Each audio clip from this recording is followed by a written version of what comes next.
Good morning and welcome to From Disruption to Innovation, the future of BC's traditional natural resource sector. Innovate BC is proud to be the sponsor of this session. Thank you for joining this conversation. This session is a part of the second annual Rising Economy Week, an immersive virtual and in-person event hosted by the South Island Prosperity Partnership. This is just one of the more than 20 sessions building momentum for a more resilient, innovative, sustainable, equitable post-COVID world. I'm Raghwa Gopal, President and CEO of Innovate BC. It's a pleasure to join you all virtually today from the traditional, ancestral, and unceded territory of the Musqueam, Squamish, and Tsleil-Waututh nations. Innovate BC represents the government of British Columbia in championing BC's innovation economy, and we couldn't be prouder to be sponsoring this conference. It is more important now than ever that we all come together to explore new ideas and innovations as we look beyond the pandemic. Innovation is the driving force behind development and growth across businesses and economies. At Innovate BC, we support BC's innovators and entrepreneurs at all stages of growth, helping them start and scale their companies and stay in the province. We offer over 10 different programs and services, all designed to drive innovation, support the tech sector, and strengthen our economy. If you have any questions at all about Innovate BC or our programs, I'd love to chat. Please don't hesitate to reach out. Now, it's my pleasure to introduce the moderator for today's session, Dr. Jerry Sinclair. Dr. Sinclair is currently the BC Innovation Commissioner. Prior to taking on this role, she was a venture capitalist responsible for managing the $100 million BC Technology Fund. Her cross-domain career spans the field of internet, mobile and digital media technologies, entrepreneurial business, university research, and government policy. She was a successful high-tech entrepreneur as the founder and CEO of Encompass Labs, which was acquired by Microsoft. A former visiting scientist at IBM Research in New York, he was also the first president of the BC Premier's Technology Council and chair of the Canadian federal government's Telecom Policy Review Panel. Over to you, Gerri. Thanks very much, Raghwa, and hello, everyone. And I'm very pleased to be here. And I'm particularly pleased to have been asked to chair this particular panel on natural resources. The reason is you know, as Raghwa has just given you my bio, you can tell that I'm quite old, and I have been around the block several times, around lots of blocks several times actually.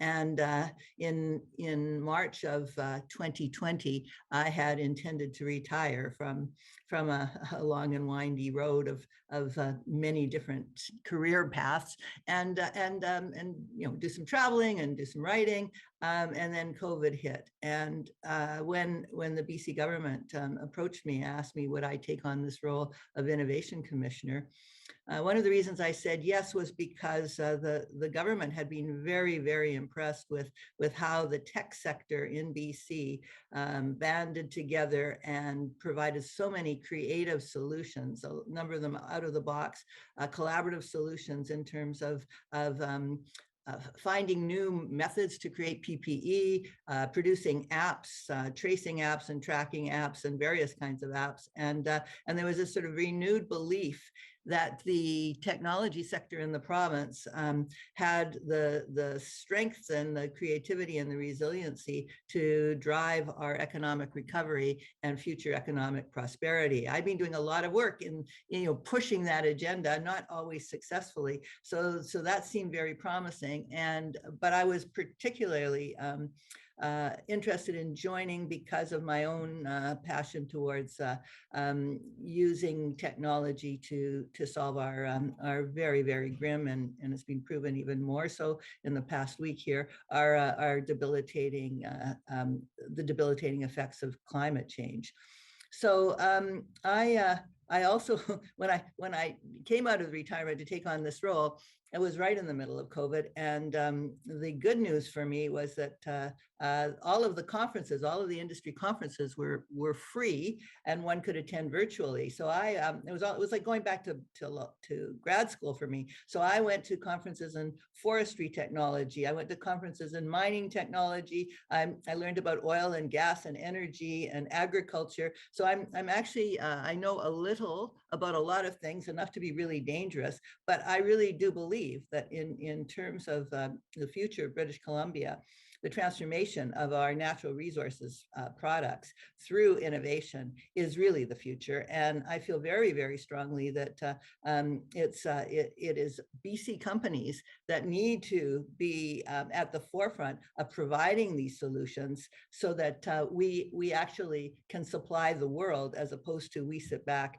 and outsource our climate solutions to other jurisdictions. And it's extremely important in terms of what we're seeing from the America First policies that are coming out of the Biden administration. When we see the trillions of dollars coming out of the US that will be investing in technologies to solve our climate challenges, and the billions of dollars in the Canadian government, if BC companies and Canadian companies are not at the forefront of delivering these solutions, I worry for our future economy and our future environmental capabilities. So anyhow, enough of that. I'm really excited that we have 4 panelists who have a lot to tell us about the shifting emphasis in our natural resources. I'm going to very briefly mention each one of them, and then I'm going to ask each one of them to talk about their own area of expertise. So we have John Weigelt, who's a National Technology Officer for Microsoft Canada, and he's going to be our cross-sectoral panelist who can talk about future trends and what's going on in technology across all sectors. And we have Orlando Rojas, who's the Canada Excellence Research Chair in Forest Bioproducts, as well as a Scientific Director of UBC's Bioproducts Institute. We've got Mike Williamson, who's a founding partner and the CEO of Cascadia Seaweed, and he's going to tell us all kinds of things about seaweed that none of us ever knew before. And then finally, we have Jay Milroy, the Director of Product at LlamaZOO. Jay is going to be talking a lot about how he's focused on the development of LlamaZOO's spatial business intelligence platform. And I'm going to ask him a bit about digital twins, because I'm very excited about that whole future. So we're going to start the conversation with a few questions for our speakers. And then over the halfway mark or so, we're going to turn to questions from you, our audience. And you can submit a question at any time through the Zoom Q&A, where you can see below on the video. For your information, the session is being recorded. And if you want, you can submit your questions anonymously. So to interact with attendees, you can use the Zoom or Whova chat, and the production team will monitor the Whova chat and Q&A for those of us joining through the app. And I can get really distracted, so they're gonna virtually somehow shake me when it's time to turn the questions over to you. So I guess the first question will go to John. And it'd be really useful, John, if you could set the stage for us in terms of the trends you're seeing, in terms of technological impact across all of our sectors, and then maybe some specific examples of the transformation you're seeing in the natural resource industries as a result of technological innovation. Thank you, Gerri, and it is indeed a pleasure to be here today to chat with you about this transformation we see happening across all sectors of the economy. You know, it was said some 10 years ago by Nelly Cruz, the European Commissioner of the Digital Economy, suggested that there is no digital economy. Our economy has become digital, and we're seeing that land throughout our environments. And so this digital transformation is really taking 4 main pillars.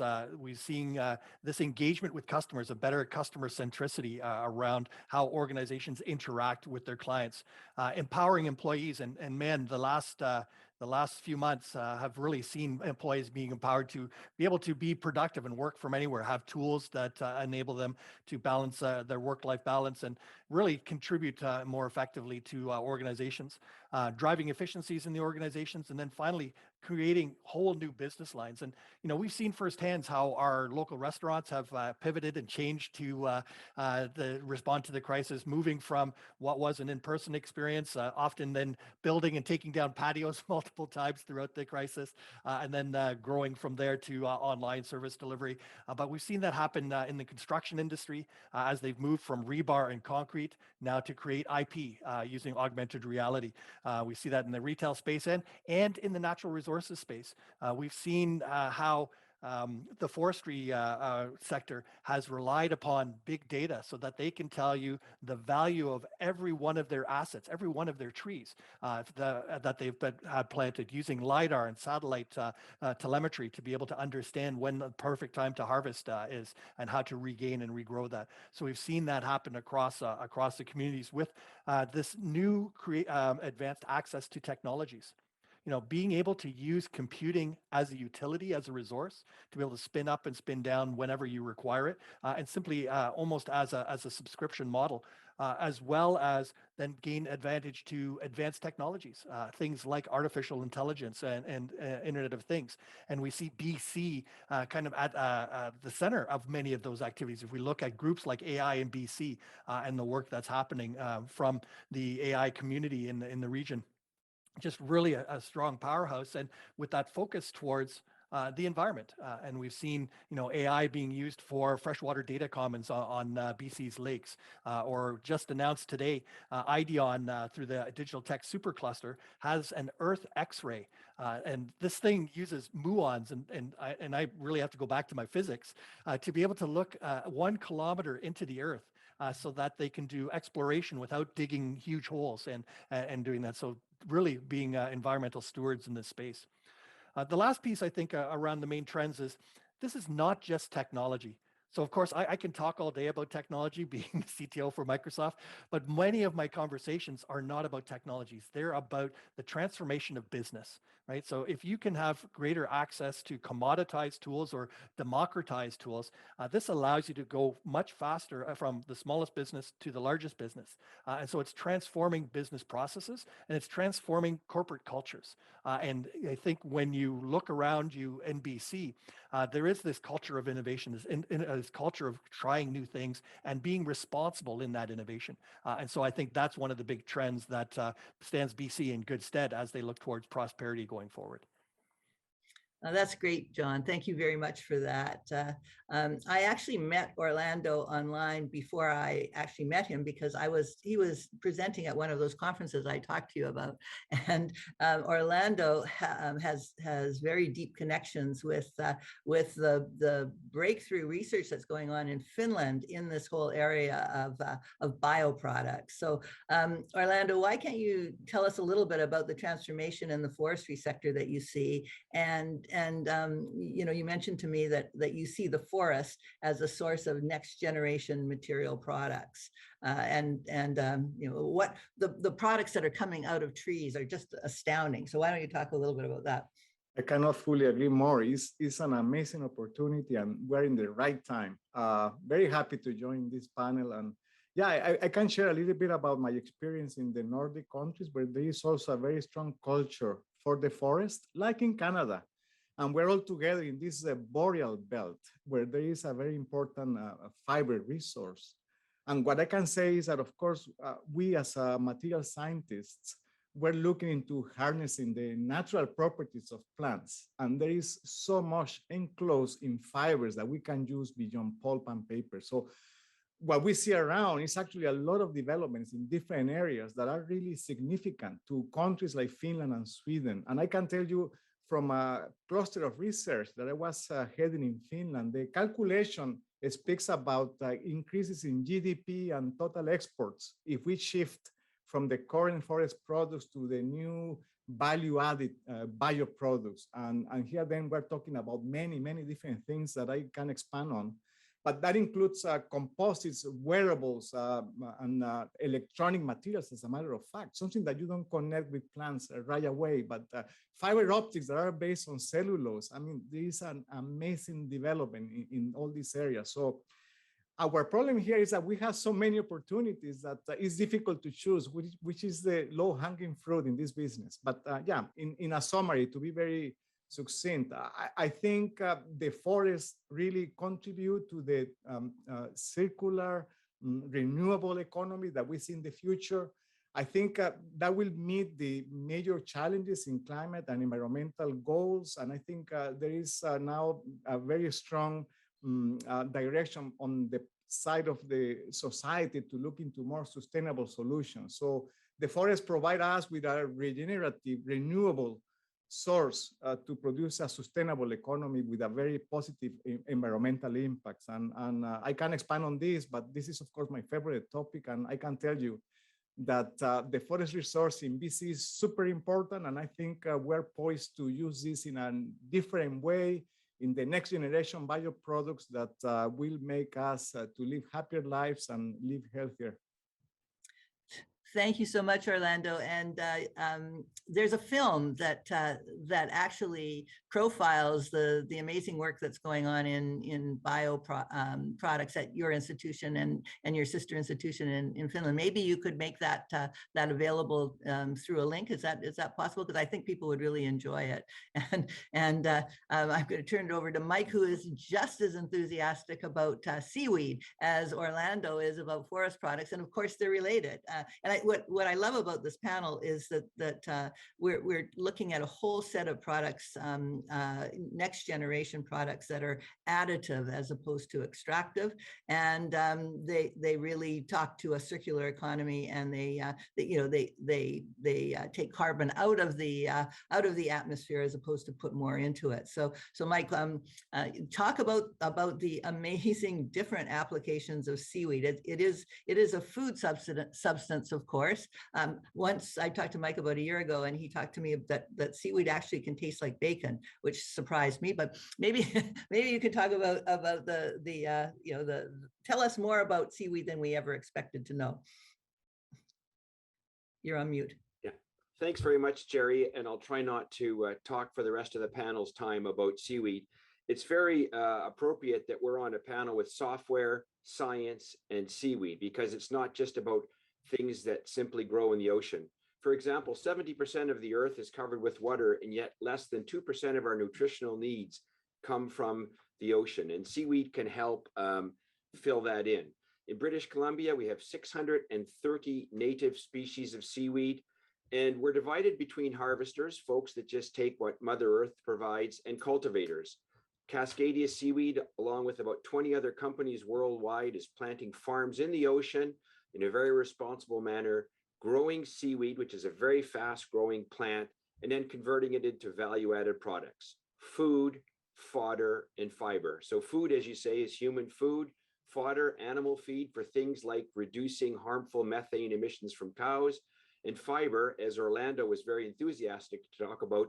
There's many, many, many uses for seaweed. And as a small company, we can only do so much, and we turn to academic institutes and the provincial and federal governments to support more research in this area. British Columbia is blessed with a Goldilocks zone of nutrient-rich waters, cold, unpolluted, wonderful areas. And it's very important for the industry, though, to do it to exploit it in a very responsible manner. I was happy to hear Orlando use the word regenerative, which is a word we use as well. It's not just about being sustainable, it's about being regenerative. And Gerri, you talked about carbon sequestration. We're part of Alexandra Cousteau's Ocean 2050 to understand exactly how much carbon is sequestered by seaweed as it grows before we turn it into a valuable product. I'll just finish up by saying it's also appropriate that we're sitting on a tech panel, and at COP26, they talked about Earth Tech. Earth Tech is a solution for improving the economy. Earth Tech is a solution for bringing Indigenous and First Nations communities into the economy, and Earth Tech in a way for finding more valuable products. So we're very happy to be participating in this, and I look forward to the rest of the dialogue. Not so fast, Mike. Tell us a couple of examples of seaweed that would blow our minds. Sure, for sure. So in terms of food, we've just launched a number of plant-based foods. We have burgers and spices and smoothie cubes that are made of seaweed and taste simply wonderful. For the cow feed, we're working with a number of folks, and we've got some science grants to look at how a very small addition of seaweed to a cow's diet can reduce methane, numbers up to 90% reduction in harmful methane emissions. We're also working with producing alginate from seaweed, which can produce plastic or a plastic-like substance. The beauty of this plastic is that it's fully biodegradable and compostable. We call it oceans saving oceans. So instead of putting polluting plastic in the ocean, we're getting a plastic-like substance responsibly out of the ocean. And finally, research in areas of nutraceuticals and pharmaceuticals. North Americans aren't familiar with a fucoidan, for example, and fucoidan is used in Asia as an anti-inflammatory and an anti-carcinogen, and we're looking at extracts for that.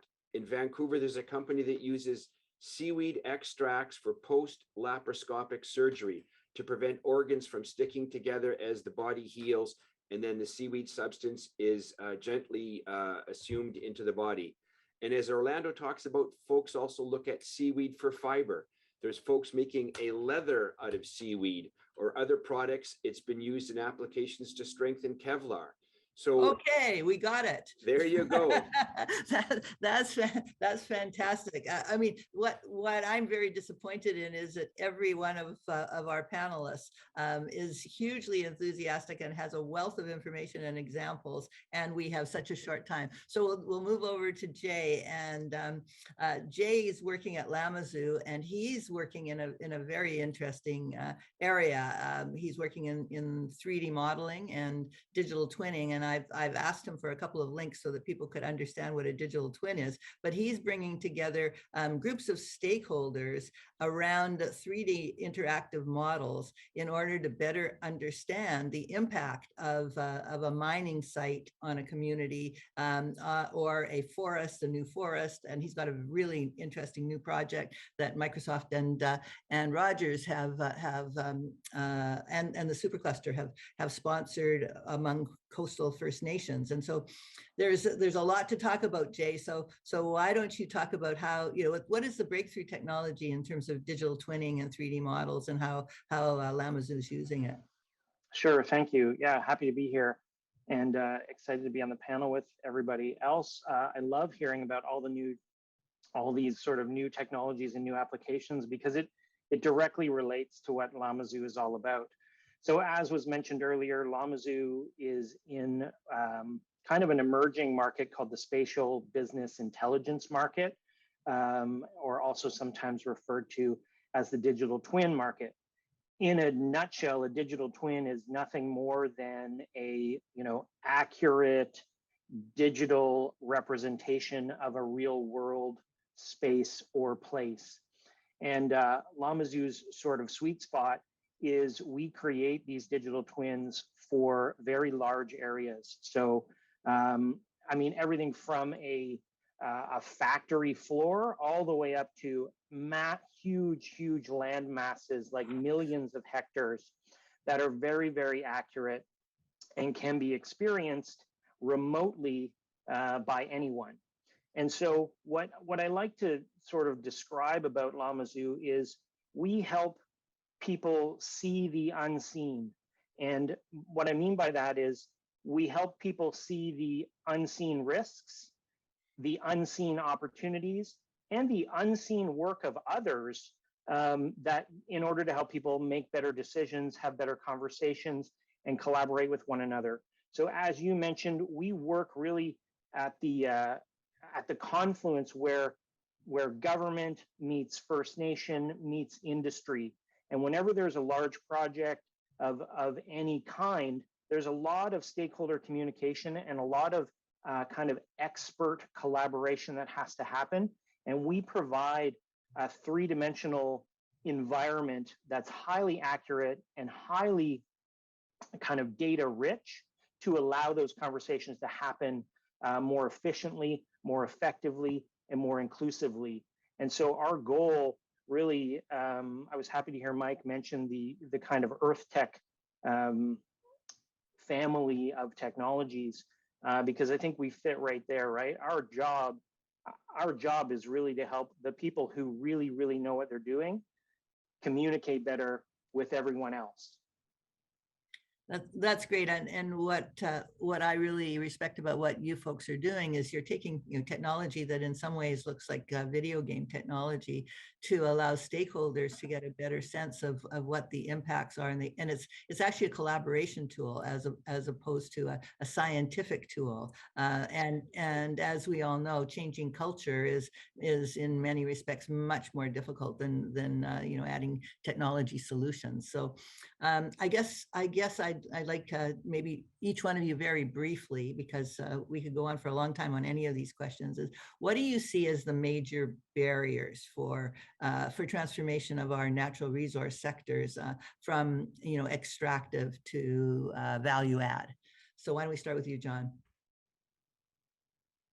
That's a great question, and I'll lean on that comment you made around culture, and so it's having that culture for innovation and looking towards new ways of doing business.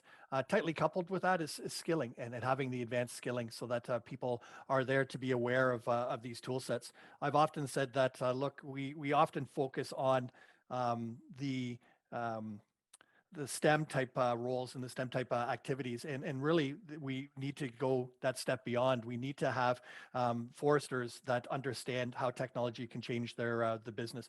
People that are working in the mining industry. One of the areas that is particularly exciting in BC is regenerative agriculture. And we're working with a company, Terramera, around how we do that. And when we think about producers in the agriculture community, they're very, very advanced. And how do we make sure that the whole community is now knit together for those types of initiatives? And so bringing the communities together to share information, share data, and work together, I think would be that other enabling capability. Thanks a lot. As Innovation Commissioner, I meet with a lot of companies and discuss the challenges. And in the last year and a half, the challenge that they've all come up with that says it's the biggest problem in terms of growing their business. It's not access to capital anymore. It's access to talent over and over again. And it's a wide range of talent. So I think you're right. What about you, Orlando? What are the biggest barriers that you're seeing with all of this amazing breakthrough in terms of your research? I think in UBC and BPI, we have a lot of talent. So we have enough of that. But I think it's very important what John indicated is the communication. And a challenge that I see is that the forest sector is pretty much under the wing of large corporations. And therefore, it's a very traditional industry that is a little bit slow to the change. And I think we need to change a little bit that mindset. That has to change, as a matter of fact, because there are many challenges and we need to reinvent the way we process forest biomass.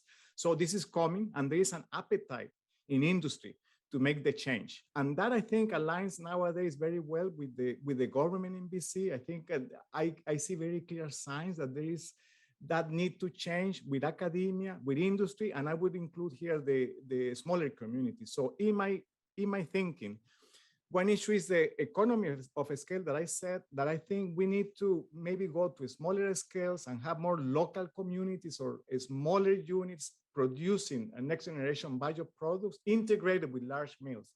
And that's what we call the biorefineries, where we have large units producing large volumes, low value, but in communication with the smaller units producing value-added materials. That communication is still lacking, and I think we need to overcome those barriers in such a way that we use every molecule of the tree, because every molecule, as was indicated by Mike, from the ocean can be used. And I think coming very soon will be the use of residuals, the use of food losses and waste, because the compositions are very similar than what you find in the tree: cellulose, lignin, and polysaccharides, and this type of molecules. So it's pretty much the same. It's just to maximize those material inputs and to make a good use of those. Great, thanks, sir, very much. And Mike, what do you see as the biggest barriers for a real transformation? Thanks very much, Gerri. And it's interesting about collaboration, because I'm going to be connecting with Jay and Orlando and the other panelists after this, because the themes are very similar. We talk about biorefineries as well, and we talk about doing it community-based. For example, Port Alberni is ideally situated for a biorefinery for seaweed, extracting every single molecule, exactly the way Orlando speaks. Fortunately, we collaborate with groups like Ocean Networks Canada, Bamfield Marine Science Center, awesome institutions doing really good work, and we use a lot of tech. In our sector, the challenge is real research. In the Danish countries, Norwegian countries, there's a tremendous amount of federal and provincial or state money going into research on seaweed. And it's the same thing in places like South Africa, which just committed $270 million in seaweed research. While we've been very fortunate to receive a few grants from both the provincial government and the federal government to do research, it won't be enough. We need to have sectoral research to understand some of those principles of seaweed, to increase the growth rates, to do better practices for harvesting, to ensure that we're not producing a monoculture, that there's biodiversity, truly regenerating the ocean and not affecting in a negative way anything else that's there. And finally, extracting maximum value. So the biggest barrier for us is federal and provincial support in the seaweed sector to recognize the third leg of the aquaculture triangle. Great. Well, that's great. And Jay, I'm not going to let you answer this question because I would really love you to talk about the Coastal First Nations project, because it's such a wonderful example of Indigenous-led innovation. It's actually focusing on the needs of the community, as opposed to taking an investment or a kind of technology and forcing it onto the community and deciding where everything is going to be put without, with only nominal community input. So it's a great project, and I'd love you to tell us about what you guys are doing. Sure, I think I can answer both questions simultaneously because they're related. One thing about what we have to do in the world, kind of generally, is we have to accelerate change. But at the same time, we have to also sense that change and communicate what we've changed and share the data, so that everyone benefits, and that we identify times when we're kind of off the rails.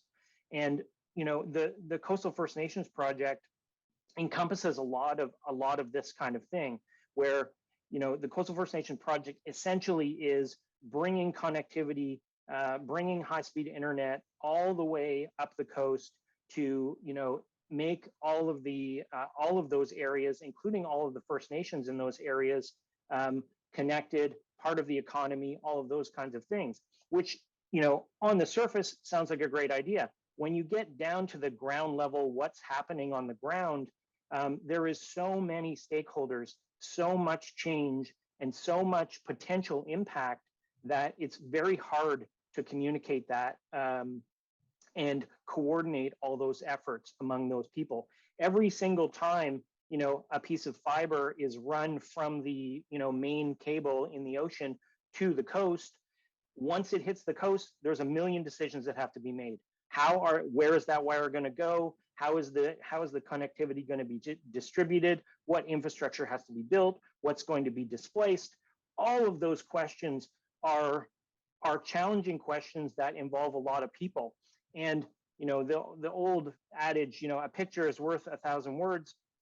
Absolutely. And in our case, a 3D model is worth millions of words. So we like the idea, our participation in this project is we're going to create an accurate 3D model of almost 10 million hectares of British Columbia, and allow all of the stakeholders related to this project to use these models to embed their data and their information in it, so that the First Nations and the connectivity companies can all make the best decisions possible for them and for the environment and for everybody involved. It's a really exciting project, and I know Awesome. that Microsoft is adding a training component, a very powerful training component. But again, it's not saying, "Oh, you folks are going to need these number of skilled workers." It's coming from the community to determine the jobs of their future. And I just like to add to this. One of the reasons I'm so excited about this project is early on in my role as commissioner, I was invited to a virtual summit hosted by 7 Generations, and I was so moved by one of the speakers. His name is Lada, and he's the Haida stewardship director. And what he said is how important it is for First Nations communities to have access to the data about their lands. And what he said is the data, we know our lands very well, but we are limited by what our eyes can see and where our feet can take us.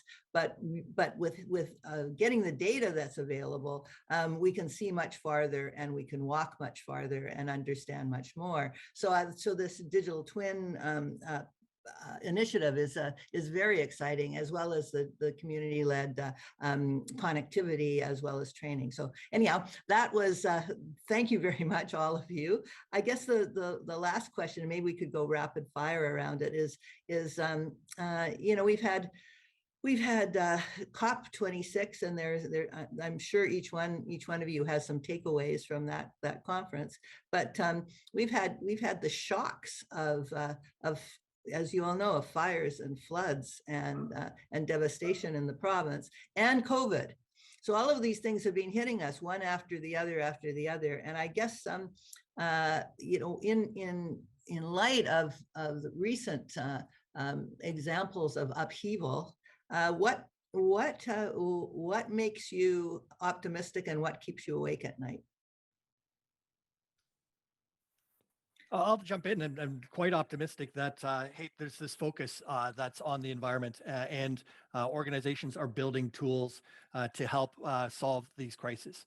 And so this is something that can't be done alone. The biggest takeaway that I had from COP26 is, despite my company's, Microsoft's ambitions to be carbon negative by 2030, reclaim all the carbon that we've emitted by 2050, focus on water, and working on the circular economy, we need to work together.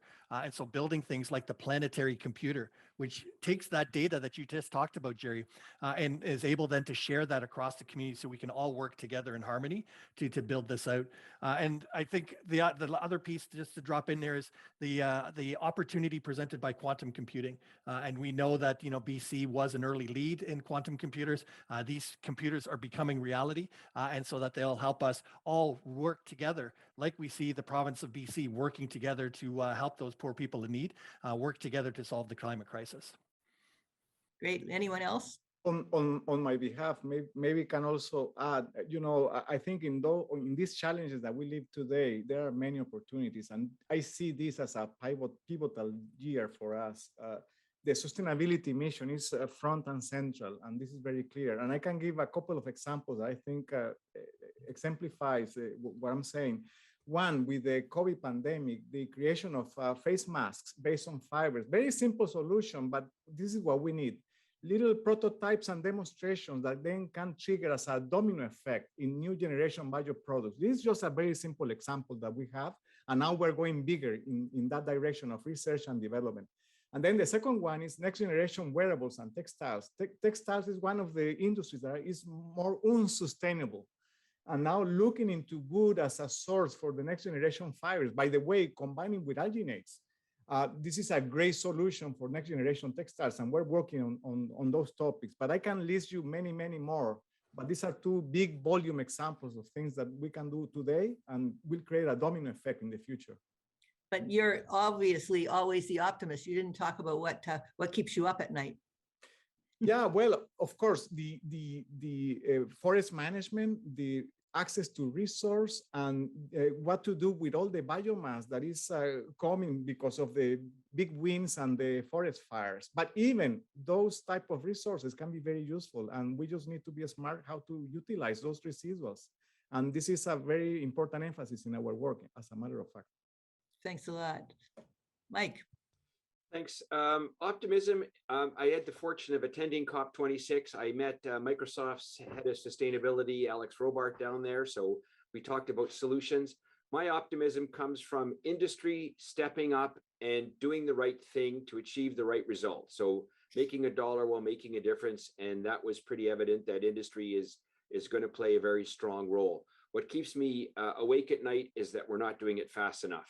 We have to actually accelerate all of our positive impacts to get the kind of results we need in the time that's demanded. Jay, go ahead, take it. Yeah, a lot of similar themes there. I think one of my biggest takeaways from COP26 was change is hard. Change is really hard. And on a global scale, it's even harder. But my optimism really comes from my passion as well, and that is technology and data. It's going to be a big part of the solution going forward, as has already been mentioned. So change is hard, but we'll rally, and and there's tons and tons of innovation happening, and it needs to just be applied.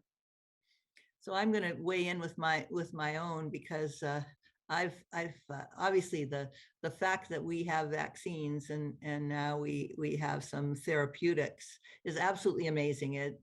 The breakthrough in terms of technology was, as they use this word over and over again, unprecedented in terms of how everyone came together in the scientific community, and with political support mostly, and funding, in order to create a vaccine that no one thought, well, maybe a few people thought was possible within that time frame. And so that's the optimism in terms of what technology can do when applied with a very strong collaborative framework and urgency. But my fear is that so I think that we can solve a lot of the devastation of climate change. I think we do have technologies that could let us meet our targets. However, I think people don't feel that it's urgent in the same way, and we believe that technology can sweep in at the very last moment, and we've seen it with the vaccine, so it doesn't really matter. Let's just go on our way.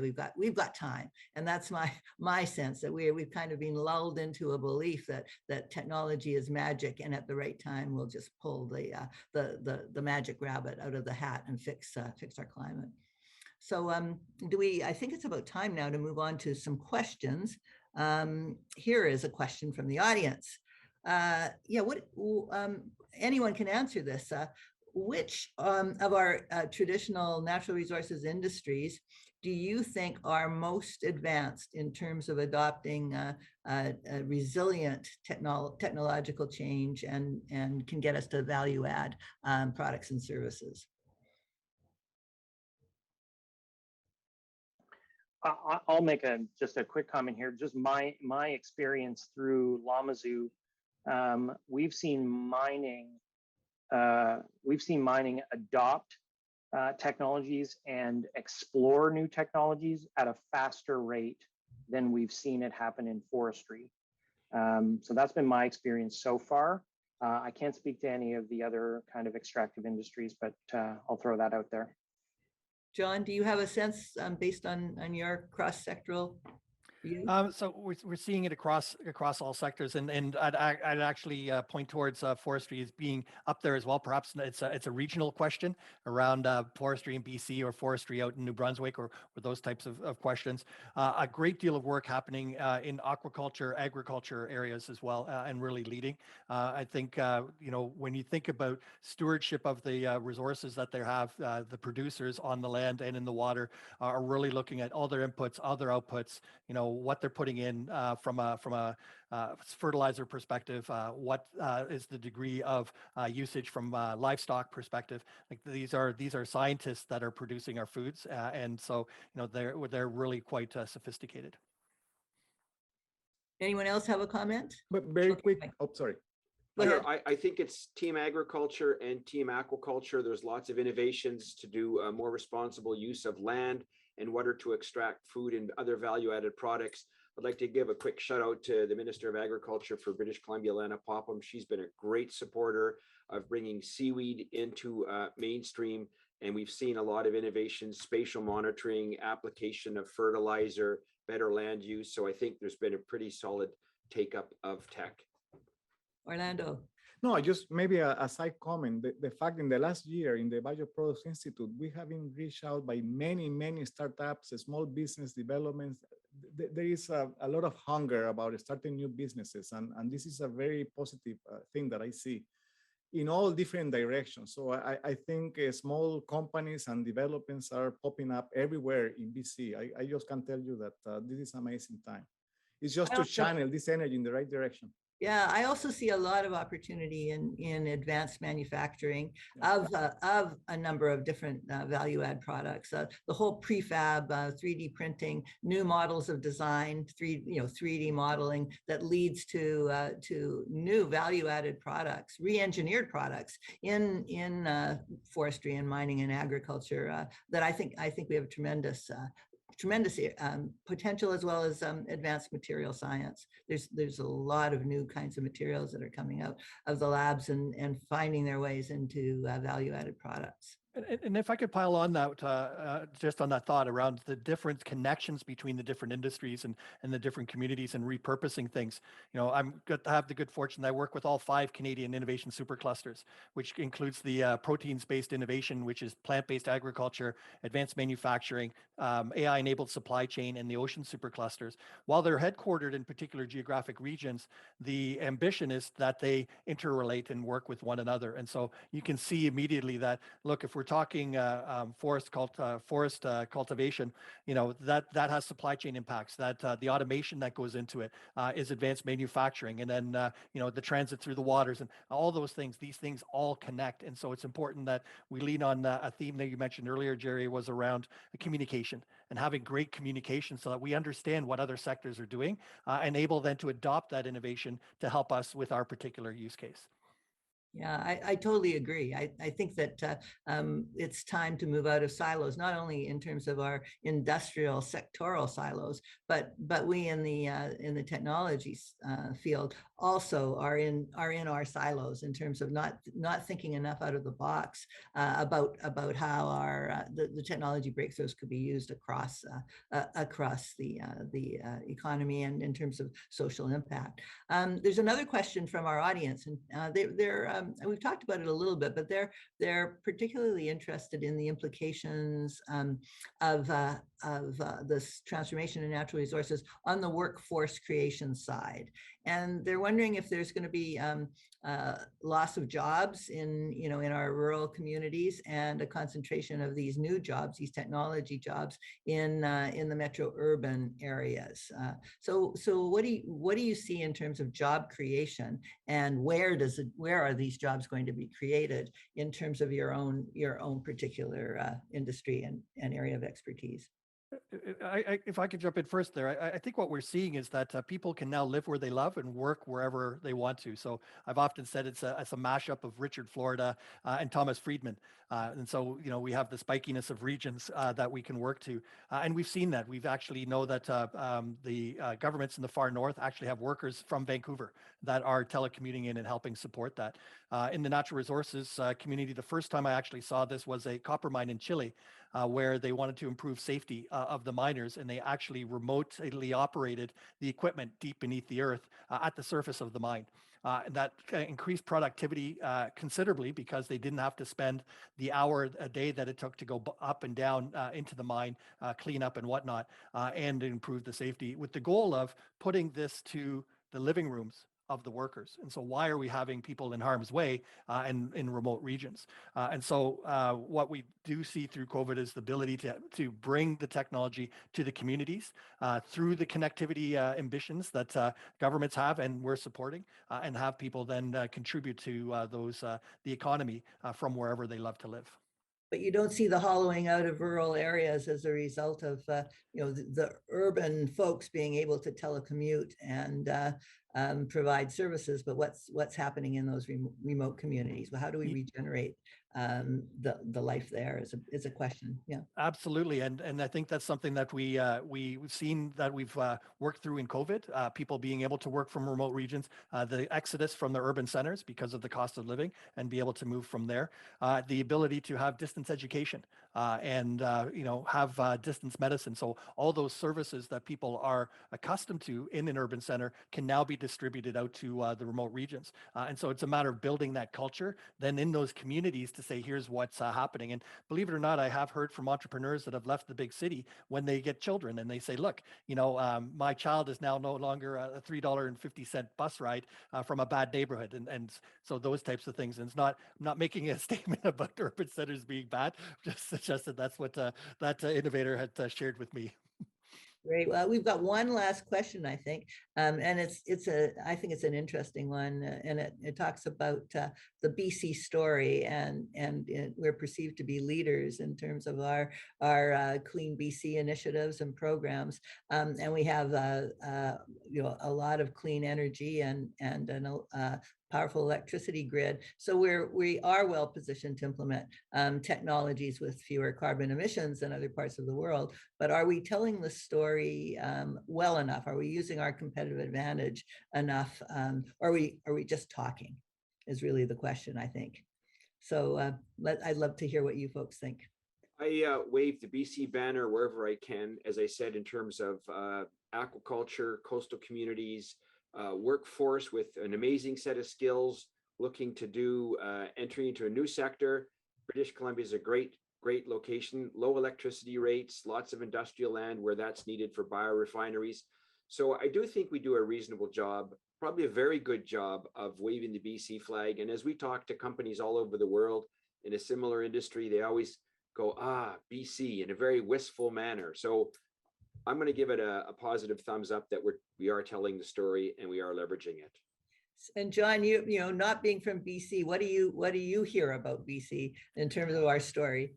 Well, my daughter is working at Manning Park for the last 18 months, and she's not coming home. So I think the story is going very well for our young people and skilled individuals. I know that when there are international events around AI, for example, people are clamoring to come to the province to be able to speak to other world experts and come together. And so I do believe that BC is telling a great story.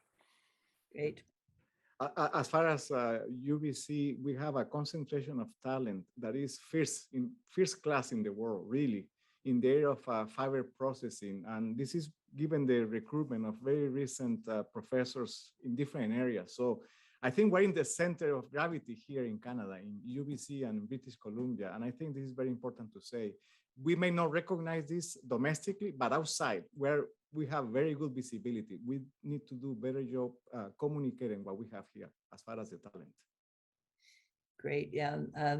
I think we're getting ready to wrap, but one of the things that I see that's amazing is we do have the story, and having the story is the first step, and we can't underestimate how important the story is.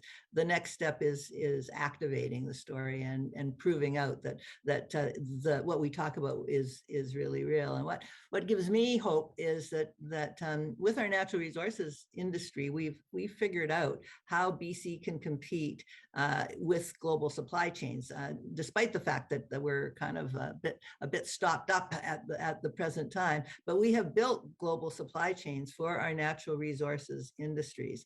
And with the next wave of technology in terms of supply chain management and optimization, and we've talked about AI and machine learning and quantum computing and 3D digitization and visualization, we have huge opportunities. And in terms of the next generation products and services that are coming out of our research labs with new patents and new ways of producing materials, we can make use of the existing global supply chains to build on top with a whole set of new value-added products and services. And I'm really excited about that.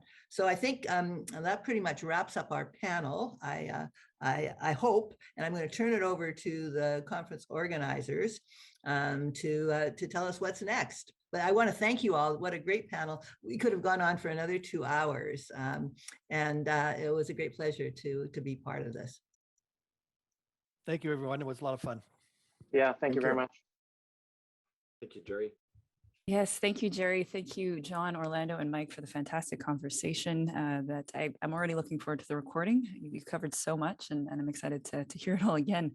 Thank you to our sponsors, Innovate BC, for sponsoring this important conversation. Thank you to our presenting sponsor, RBC, and our innovation sponsor, BC Ferries, for supporting Rising Economy Week.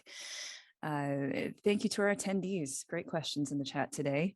We encourage you to head back to the Whova platform to continue the conversation. There you can check out the event agenda and upcoming sessions, head to the community section to check out the exhibitor booths and join virtual meetups. Up next, we have at 10 a.m., It's Now or Never, Our Economy in the Race to Net Zero, followed by Following the Money Trail, Why Local Capital Matters with Bill Young and Zita Cobb at 11. To join these and the rest of today's events, head back to the Whova platform. Thanks again.